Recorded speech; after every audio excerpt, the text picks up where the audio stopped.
ایک سوچ یہ ہوتی ہے کہ اچھا ہم نے کچھ پڑھانا سمجھانا ہے. کبھی کبھی یہ فیل ہوتا ہے کہ موٹیویشن یہ ہوتی ہے کہ ہم نے ان کو پدو بنانا ہے, ہم نے ان کو کہنا ہے کہ جہاں آپ ہو, جو یہ ملک ہے یہ سب سے بہترین چیز ہے, دنیا میں ایسا کچھ نہیں ہے. اور ایک مرتبہ جب ان کی یہ موٹیویشن, یہ ان کا ذہن میں مقصد آ جاتا ہے تو پھر یہ نکلنے لگ جاتا, تو پھر یہ ساتھ میں نکلنے لگ جاتے کہ اچھا ابھی اس مقصد کو ہم نے پورا کیسے کرنا ہے. اور ایک پورا کرتے کرتے کہ پدو بنانے میں اور لوگوں کو جعلی یقین دلانے میں اور جعلی ان کو کہنے میں کہ بھئی ہم بڑے پہنچے ہوئے, ہمارا ملک بڑا پہنچا ہوا ہے اور ہر چیز نا, تو یہ سمجھاتے سمجھاتے ہم کو جو کہنا پڑے, جو کرنا پڑے وہ ہم کریں گے. اور یہ صرف مطالعہ پاکستان کی حد تک نہیں ہوتا. آپ پھر پیچھے جاتے ہو, آپ جس شعبہ زندگی میں دیکھو نا, یہ جو ایک سوچ ہے نا یہ کار بند ہوتی ہے. ہر چیز کے پیچھے یہ پدو بنانے والی کہانی ہوتی ہے.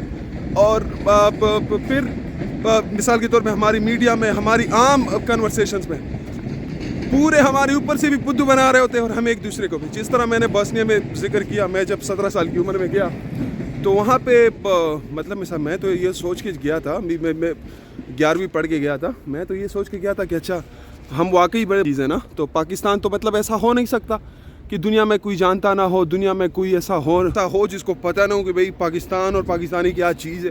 اچھا تو مجھے بڑا 1-2 بندوں سے بات کی تو مجھے لگا کہ یار تو یہ تو بڑے اگنورنٹ سے لوگ ہیں, ان کو تو مطلب کچھ پتہ ہی نہیں ہے, تو ان کو پاکستان کا نہیں پتہ, مطلب ان کو تو کچھ نہیں پتہ ہوگا.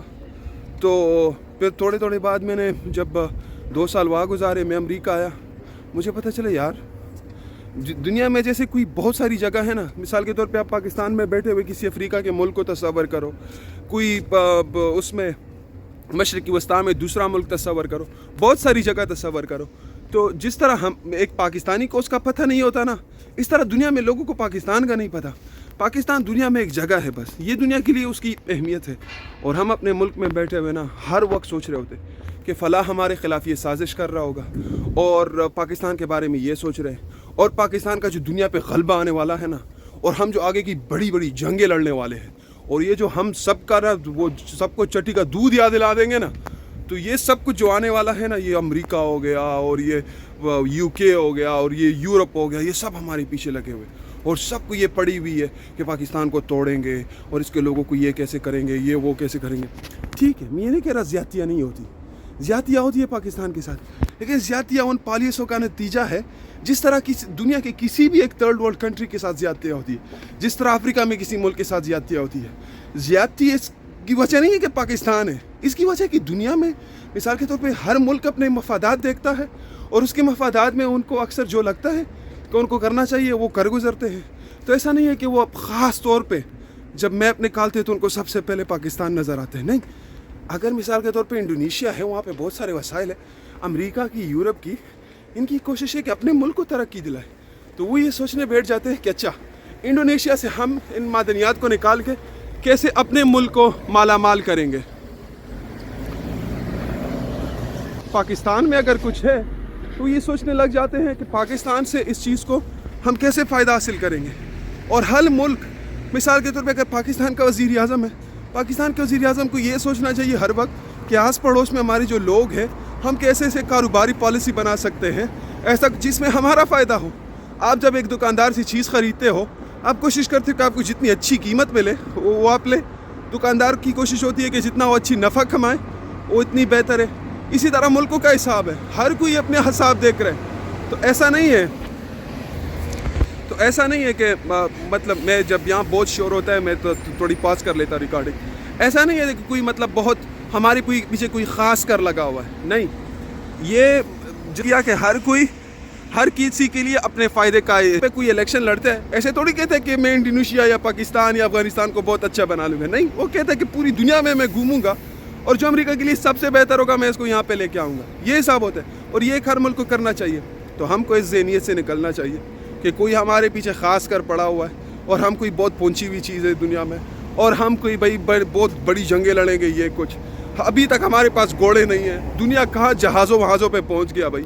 ایک وہ چیز لے کے بیٹھے ہوئے کہ ایٹم بم ہے. یقین جائیے خدا کرے ہم کو وہ دن نہ دیکھنا پڑے نا. اگر سچی میں کوئی دن آیا نا کہ ہم کو وہ چیز آزمانی پڑے نا, یہ یہاں پہ لوگ بیٹھے ہوئے نا, یا امریکہ میں یا پھر UK میں, یہ اٹھا کے لے جائیں گے. آپ کو لگتا ہے یہ آپ کو ایٹم بم چلانے دیں گے؟ پٹاخہ اپنی مرضی کا آپ چلا نہیں سکتے ہو، ایٹم بم چلاؤ گے. ابھی آپ کو یہ مطلب کبھی کبھی کیا بہانے وہانے کر کے کہتے ہیں کہ آپ اس کی سیفٹی نہیں کر سکتے، یہ وہ. ایٹم بم پاکستان میں چلے گا تو پاکستان میں تھوڑی اثر صرف پڑے گا یا انڈیا میں، وہ تو پوری دنیا پہ اس کا اثر پڑے گا. ایک دنیا میں ایک ڈارک ونٹر آ جائے گی جو پوری دنیا میں اندھیرا چھا جائے گا کتنے سالوں کے لیے. آپ کو لگتا ہے یہ امریکہ اتنے بڑے بابو آرام سے بیٹھے رہیں گے کہ ہاں بھائی ٹھیک ہے پاکستانی مرضی کی چلا لیں؟ بھائی تندوری روٹی ہم کو بھائی کتنی مشکلوں سے خود کو کھلاتے، ایٹم بم چلائیں گے. تو یہ ان چیزوں سے ہم نکلے.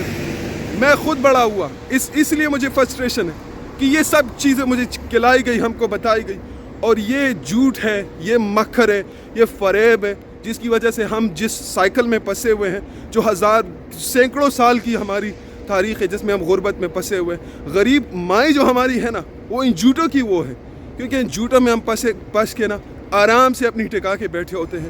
کچھ ہم میں ہمت نہیں ہوتی، کچھ ہم اٹھ کھڑے نہیں ہوتے، کچھ ہم میں آئینے میں دیکھنے کی ضرورت محسوس نہیں ہوتی، کبھی ہم کتاب نہیں اٹھاتے. اگر آپ کو لگے کہ آپ پہنچی ہوئی چیز ہو، آپ کو کیا محنت کرنے کی ضرورت ہے؟ محنت تو آپ کبھی تب کرو گے جو آپ کو لگے گا کہ آپ کو محنت کی ضرورت ہے. تو بس ایک بات ذہن نشین کرے کہ ہم کوئی خاص لوگ نہیں ہیں. جس طرح دنیا میں کہیں بھی عام لوگ ہوتے ہیں، ایک عام ملک ہوتے ہیں، ویسے ہم عام لوگ ہیں. جس طرح دنیا والوں کو ایک محنت کرنے کی ضرورت ہوتی ہے، ایک یکجہتی کی ضرورت ہوتی ہے، قومی یکجہتی کی، آپس آنے میں مل کے جدوجہد کرنے کی، اسی کی ہم کو ضرورت ہے. وہی ہم کو کرنا پڑے گا. یہ ایک دو دن کی بات نہیں ہے. یہ جو آپ جگہ دیکھ رہے آس پاس آپ جاتے ہو، آپ کو دکھاتے کہ 1000 سال پہلے کی یہ محل ہے، 700 سال پہلے کی یہ محل ہے، یہ پیلس ہے، وہ پیلس ہے. کیوں؟ یہ ان لوگوں کی اتنی بڑی وہ تاریخ ہے. آپ کو مثال کے طور پہ بہت سارے رائٹرز، ابھی میں جہاں پہ جا رہا ہوں یہاں پہ ایک اولڈ سیمیٹری ہے، وہاں پہ جو ہیوم ہے جو بہت بڑا فلاسفر گزرا ہے اس کی دفن گاہ ہے. تو میں وہاں پہ جا رہا ہوں اس کو ایسے دیکھنے کے لیے. تو مقصد بات کہنے کا یہ ہے کہ اس طرح ان کے بہت سارے انہوں نے بہت بڑی جدوجہد کی ہے، ایسی پالیسیز بنائی ہے جس سے یہ خود فائدہ کر سکے، اور سب سے بہت محنت کی ہے اور سائنس کو اپنایا ہے. جادو ٹونے سے ہم نکلے، کہ پرانی روایات سے ہم نکلے، سائنس کو اپنائیں، ایک دوسرے کے ساتھ ملے، کوشش کریں کہ آئیڈیاز کی بات کریں، خیالات پہ وہ دنیا ایسے ایک آبجیکٹیو گفتگو کریں، حقیقت پسند گفتگو کریں. ہم پرانی اس میں نہ پھنسے رہے کہ مطلب یہ اور یہ بات ذہن نشین کریں کہ تقدیر خدا نے ہمارے ہاتھ میں دی ہے. خدا مثال کے طور پہ حالات ایسے ہمارے نہیں بدلے گا کہ وہ غیبی، وہ تو جنت میں ہمیں دے گا نا. غیبی تو کچھ ہم کو ملے گا، تو وہ تو جب خدا سب کچھ دے گا ہم پہ کوئی ذمہ داری نہیں ہوگی، پھر وہ ہوگا. جنت دوزخ تو لازم اس لیے ہوتا ہے نا کہ آپ کے عمل سے ہوتا ہے. تو اسی لیے ہم نے اپنے عمل سے اور اپنی حقیقت پسندی سے، اپنے علم سے، شعور سے، بیداری سے ہم نے اس صبح تک جانا ہے جہاں پہ ہم یہ تصور کر سکیں، امید کر سکیں کہ ہماری مائیں بھوکے نہ رہے، ہمارے بچے خوراک کی کمی کی وجہ سے اور بہت ساری اور کمزوریوں کی وجہ سے جو ہمارے ہیلتھ انفراسٹرکچر میں سب کچھ، ہمارے چھوٹے بچے نہ مرے، ہمارے بچے اسکولوں سے باہر نہ رہے. یہ سب سے بڑھ کر رحم دلی کی کہانی ہے اور یہ غیرت اور بیداری کی کہانی ہے. بھئی کسی میں غیرت نہیں ہوگی نا تو وہ سویا رہے گا نا، اس کو کچھ نہ تکلیف ہوگی، کچھ نہ اس کو خبر رہے گی. وہ بے غیرتی کی بات ہے. تو 25 کروڑ لوگوں کو اتنا بے غیرت نہیں ہونا چاہیے ہم کو. لیکن یہ بھی ہم کو نہیں سوچنا چاہیے کہ کل صبح جو ہے نا، کل صبح وہ پرومسڈ لینڈ ہے، کل صبح سب کچھ بدلے گا. آرام سے بدلیں گے.